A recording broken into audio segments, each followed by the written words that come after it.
नमस्कार. गणेश चतुर्थीच्या सर्वांना खूप खूप शुभेच्छा. चला तर आज आपल्या लाडक्या गणरायाचे आगमन झालेले आहे. तरी इथे मी पूजा करून घेतलेली आहे.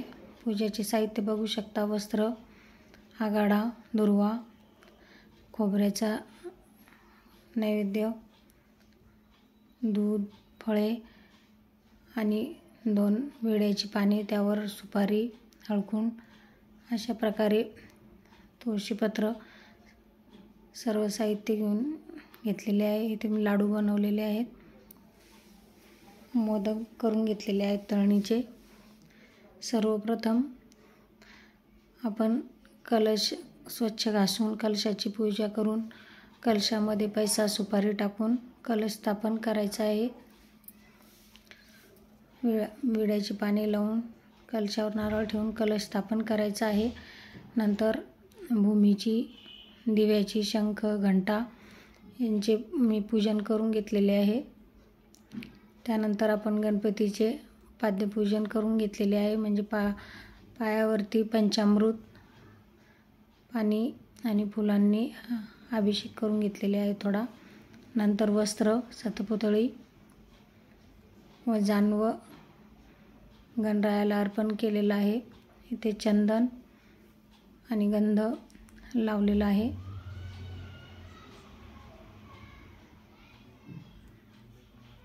अक्षदा.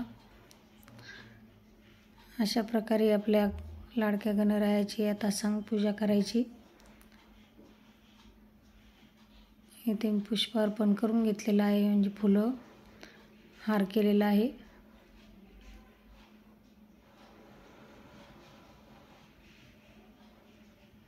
आज सगळीकडे आनंद आहेत. आज आपले लाडके गणपती बाप्पा आलेले आहेत. घरात एकदम प्रसन्न वातावरण आहे.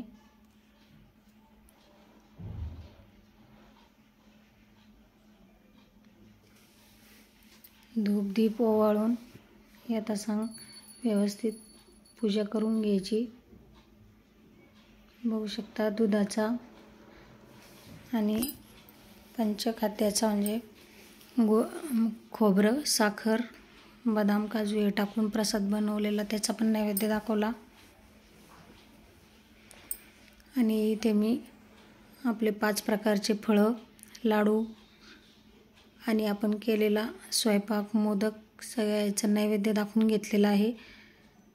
नैवेद्य दाखवून घेतल्यानंतर आपण आपल्या गणरायाची आरती करायची आहे. अशा प्रकारे मी एकदम साध्या व सोप्या पद्धतीने गणरायाची पूजा करून घेतलेली आहे. धन्यवाद.